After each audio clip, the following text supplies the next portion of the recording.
Kikundi hiki kilichomo ndani ya idara ya usalama wa taifa ambacho kimeamua kuchukua mamlaka haya ya kuteka watu. Tuliwatuma bungeni mkatuwakilishe. Mtuwakilishe kwa ajili ya usalama wa taifa, na taifa ni watu.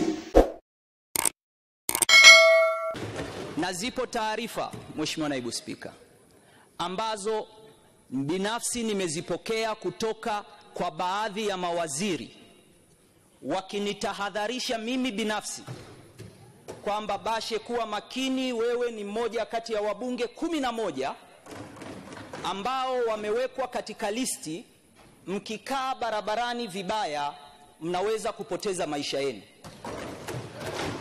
Mheshimiwa Naibu Spika, nasema jambo hili ni dharura kwa sababu kikundi hiki kilichomo ndani ya idara ya usalama wa taifa ambacho kimeamua kuchukua mamlaka haya ya kuteka watu kinaharibu heshima ya serikali yetu, kinaharibu heshima ya chama changu ambacho mimi na wabunge wenzangu wa Chama cha Mapinduzi tuliomba ridhaa ya kutaka kuwaongoza Watanzania na sio kuwahatarishia maisha yao.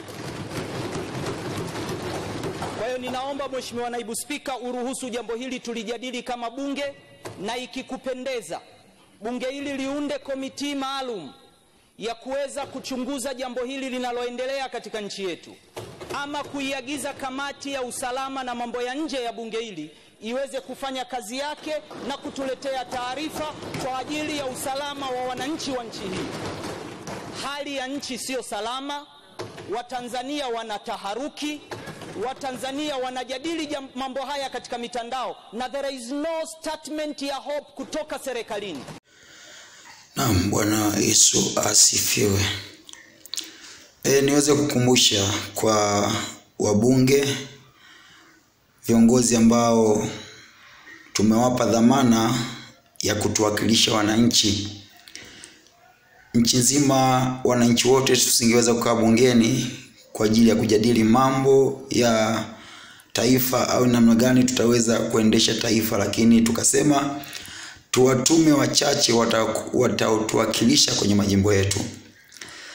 Waziri Bashe miaka 6 iliyopita, wakati unawindwa kutekwa, ulitoka kusema mbele ya bunge wazi wazi, pasipo kificho wala uoga, kwa ujasiri, na kukitaja kitengo nyeti sana kwenye taifa hili kwa jina lake, kwamba ndani ya kitengo hiko kuna kikundi ambacho kinajihusisha na masuala ya utekaji. Sasa mwaka huu 2025 mambo haya yameendelea kuendelea tokea mwaka jana 2024, lakini mbona hamtoki kusema kwa niaba ya wananchi wenu? Wakati kipindi ninyi mnatafuta kutekwa, mlitoka kusema kwa sauti kubwa. Ina maana kwamba mpaka mambo haya yawakute ninyi ndipo mnaona kwamba kuna maana ya kupaza sauti kuzungumza? Nikwambie hivi, kama mambo haya nyakati zile yalikuwa yakiwakuta kina Beni saa 8 mkawa mnatulia, yanawakuta watu kadha wa kadha mkawa mnatulia, lakini yalipofika nyumbani mwenu mkaona kuna haja ya kupaza sauti mbele ya bunge, basi tambueni kwamba hata nyakati hizi wanatekwa kina Deus Soka, mnatulia. Wanatekwa kina Mdude Nyagali, hampazi sauti kubwa kwa sura ile. Niwaambie, mambo haya yatawafika mpaka ninyi. Yawezekana awamu hii sio usalama wa taifa anaoteka, au sio iko kikundi ambacho kiko ndani ya idara ya usalama wa taifa anayoteka, lakini kwa nini kusiweko na jitihada za ziada za kupambana na hawa watekaji? Kuna huyu mwenyekiti wa vijana UVCCM mkoa wa Kagera, Faris Buliani, aliwahi kuzungumza maneno kama haya kwamba kama kuna mtu anadhani anao uhuru wa kukaa mtandaoni na kisimu chake, anashinda asubuhi kutwa nzima anatukana viongozi, jeshi la polisi, hawa tukiwapoteza msiwatafute hawa. Piga makofi kwa CCM.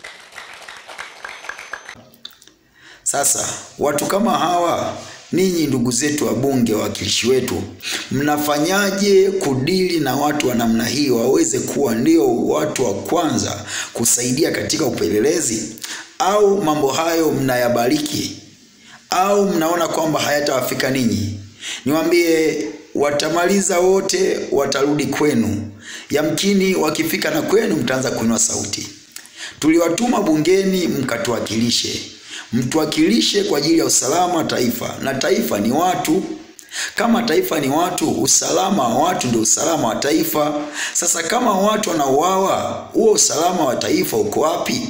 Kama wenye taifa au taifa linauawa, usalama uko wapi? Hatuwezi kuwa salama kwa kuwaua watu. Tutaweza kuwa salama kwa kutenda mema. Mkitenda mema mtapata kibali. Hakuna mtu ambaye atataka kukaa madarakani ila kakaa kwa mabavu na anayotenda ni mabaya naye kapendwa. Ila ukitenda mema, na kuhakikishia watu wenyewe watasema sheria zibadilishwe, huyu mtu awe kiongozi wa taifa hili milele. Kwa sababu gani? Ya mema unayafanya. Lakini kama tutatumia mbinu za kibabe za kufanya mabaya, na hakikishia tunakokwenda ni kubaya. Ni kubaya, hakufai. Hakufai hata kidogo, hata kidogo. Watu wakishakata tamaa, wakavunjika mioyo, wataamua kufanya lolote almadam tu kwamba mambo haya sio hivi. Mkifanya vizuri watu watawapenda na amani la kuwepo. Kwa nini uwe radhi kumwaga damu ya mtu mwingine kwa sababu ya fedha? Kwa nini uwe radhi kumwaga damu za watu kwa sababu ya madaraka? Kwa nini? Kwa nini? Nasema hivi, inawezekana hamwajibiki sawa sawa kupambana na hawa.